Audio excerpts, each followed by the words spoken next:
शुक्राना गुरुजी for providing me this opportunity to share my satsang। और आई हुई सारी संगत को भी मेरा प्रणाम। जय गुरु जी। तो सत्संग की शुरुआत करता हूं। जिस समय गुरु महाराज की अपार कृपा होती है या वो हम पे बहुत तरस करते हैं, उनकी दया दृष्टि होती है, उनकी स्पिरिचुअल ब्लिस आती है हमारे ऊपर, और जब वो देखते हैं कि एक डिसाइपल जो है रेडी है, तब गुरुजी हमारी लाइफ में अपेयर होते हैं। हम में से किसी की कोई औकात नहीं है गुरुजी के दरबार में जाने की, उस थ्रेशोल्ड को पार करने की। जिस समय गुरुजी कृपा करते हैं उसी समय हम उस ड्योढ़ी को पार कर पाते हैं। तो मैं यही कहूंगा कि कुर्बान जाई उस वेला सुहागी, जित तुमरे द्वारे आया। तो गुरुजी की बहुत बहुत कृपा है।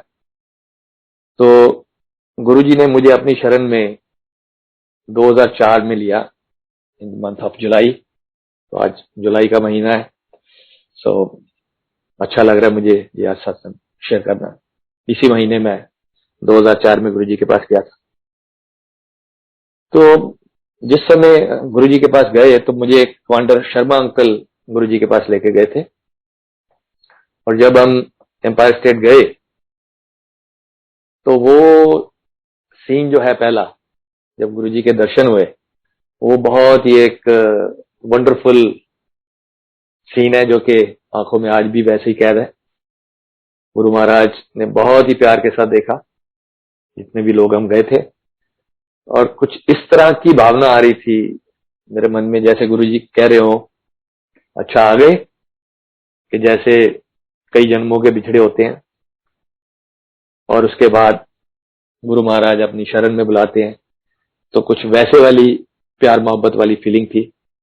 गुरुजी महाराज के पास गए, माथा टेका, बैठे। एक तो जो वो महाराज के दर्शन है, वो इतना ज्यादा आनंद था, इतना ज्यादा आनंद था, इतना मन प्रसन्न हुआ था गुरुजी महाराज के पहले दर्शन करके, कि उसको शब्दों में बयान नहीं किया जा सकता। उसके बाद शबद कीर्तन, उस समय गुरुजी साइड बोर्ड पे बैठे हुए थे, हम 7 बजे से पहले गए थे। उसके बाद शबद कीर्तन शुरू हुए। तो वो एक कितना वंडरफुल एम्पायर स्टेट का, अगर मैं कोशिश करूं उसको दोबारा से बयान करने का, तो बहुत ही सुंदर वातावरण था, बहुत ही सुंदर। शबद कीर्तन चल रहे हैं, गुरु महाराज अपनी आसन पे विराजमान है, पिन ड्रॉप साइलेंस। चाय प्रसाद सर्व हुआ,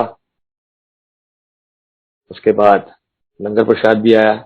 तो जिस समय इतना पिन ड्रॉप साइलेंस होता था कि अगर गलती से चाय के 2 गिलास भी आपस में टकरा जाते थे, जब वापस लेते थे उसको, तो उसका भी आवाज आता।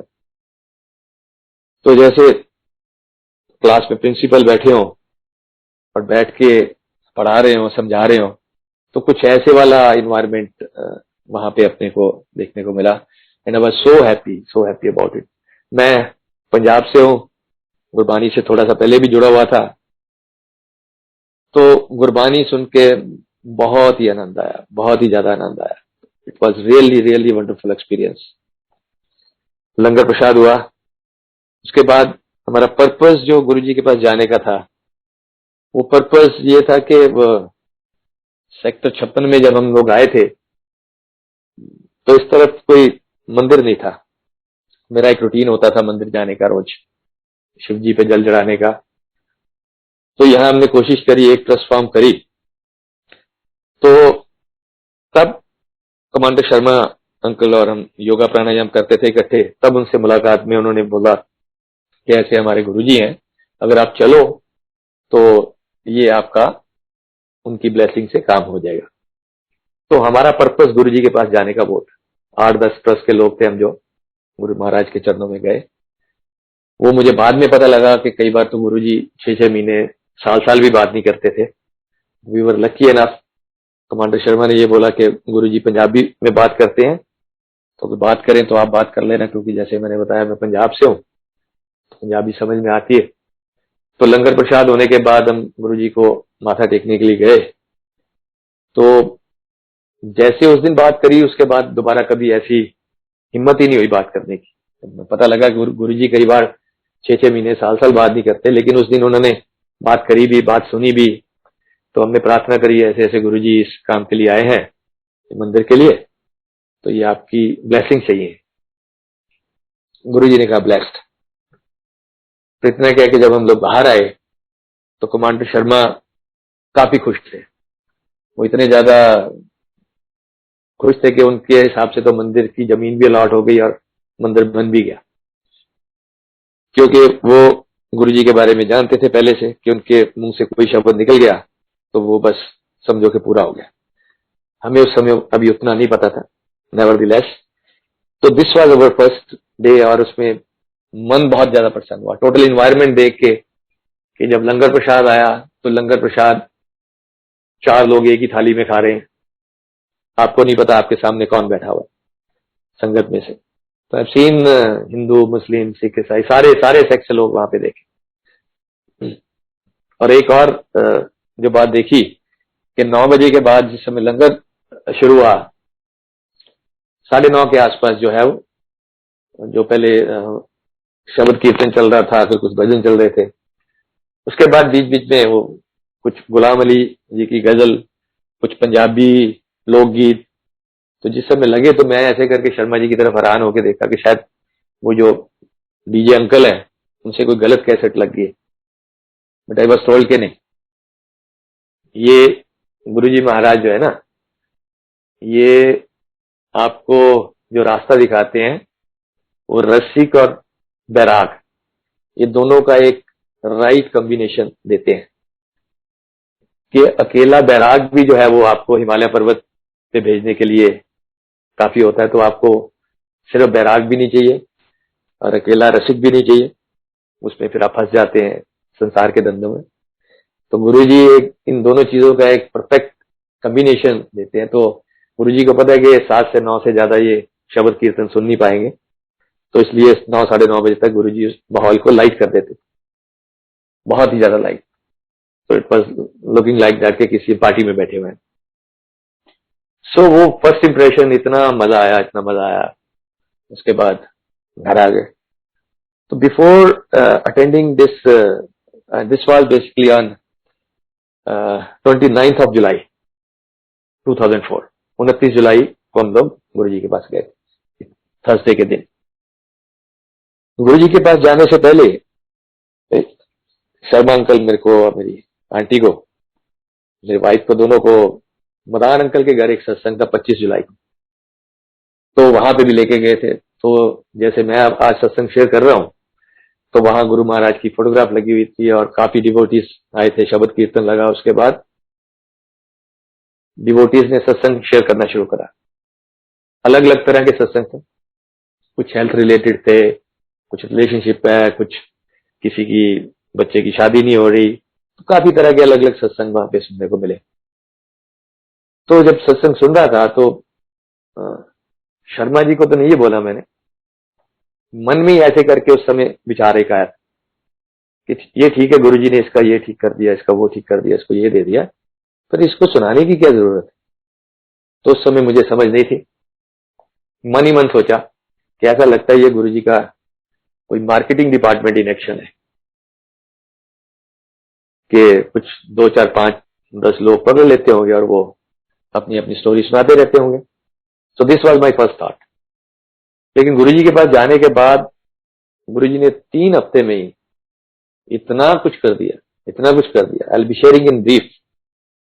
तो जैसे तो मैं घर आया वापस, तो I shared the environment with my wife. Just a minute, sorry. तो इनसे शेयर करा कि ऐसे ऐसे अच्छी जगह देखिए, आप भी चलेंगे सत्संग पे। तो ये गए हुए थे, तो शी सेड व्हाई नॉट। तो 1 अगस्त को ये पहली बार मेरे साथ फर्स्ट विजिट थी इनकी। इनको भी बहुत ही बढ़िया लगा environment, she was so happy, so excited. और हम किसी अपनी पर्सनल प्रॉब्लम के लिए गुरुजी के पास नहीं गए थे, मंदिर रिलेटेड एक इशू था, वो उसके लिए हम लोग गए थे। उसके बाद जगह अच्छी लगी तो आनंद आ रहा था वहां पे, तो इसके लिए हम लोग वहां पे दोबारा गए जब।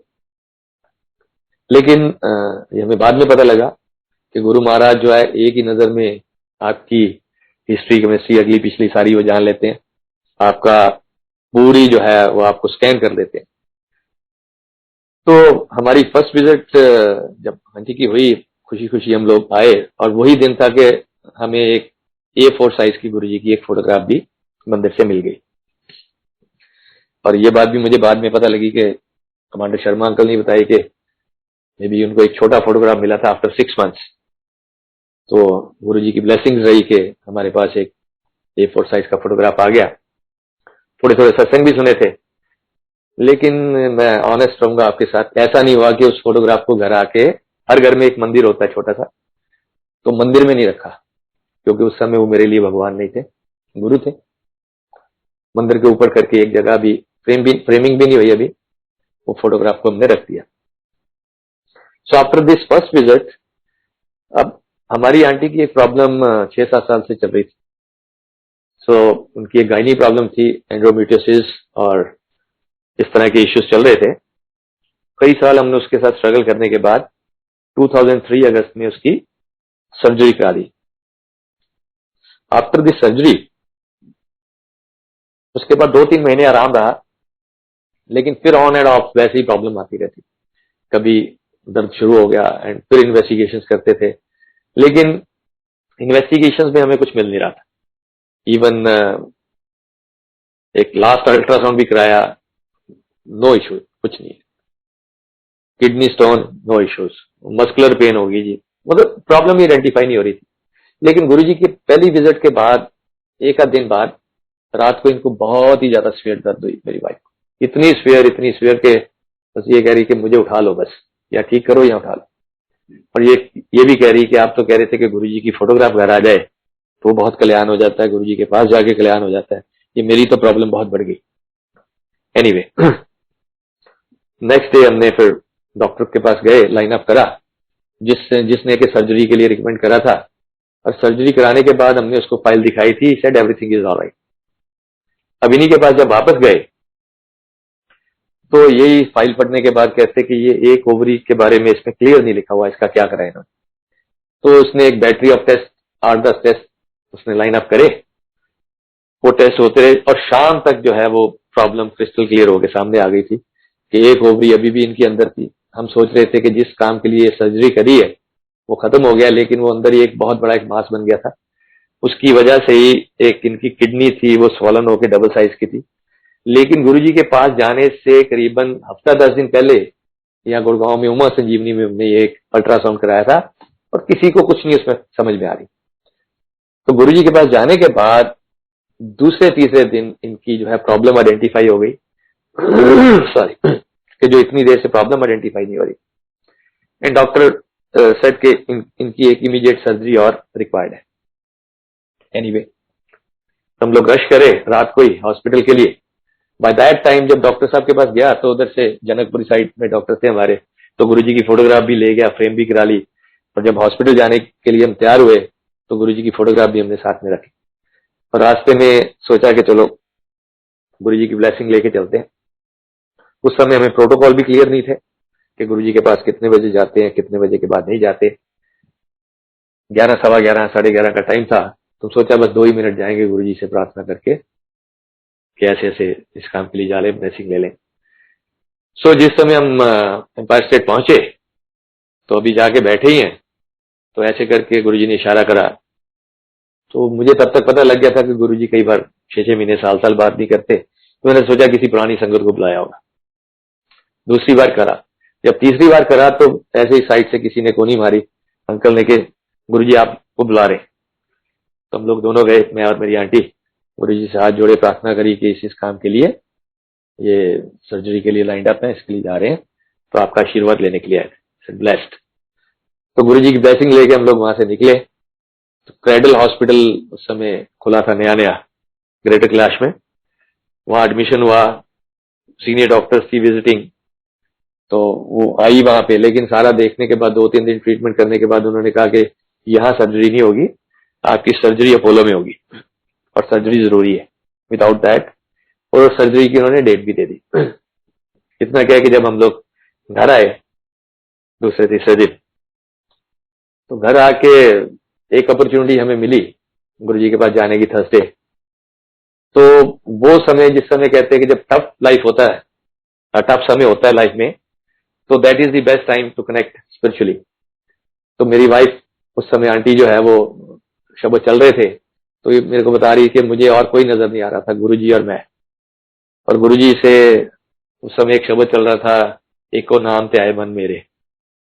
तो वो आज भी सुनते हैं तो उसके साथ वैसे ही कनेक्ट कर पाते हैं। तो इन्होंने मन ही मन गुरुजी से प्रार्थना कर दी कि गुरुजी पिछले साल भी सर्जरी हुई है, काइंडली इसको मेडिसिन से ठीक कर दो। तो मैंने अपने ढंग से प्रार्थना करी। बाहर आए तो उन्होंने मुझे ये बताया। एनीवे, लेकिन जब हम डॉक्टर्स के पास गए वापस, डॉक्टर्स ने उसकी डेट दे रखी थी। उसने बोला नो वे, ट्रीटमेंट शुरू कर दिया और सर्जरी की डेट उन्होंने फिक्स कर दी। We came back. अब उस समय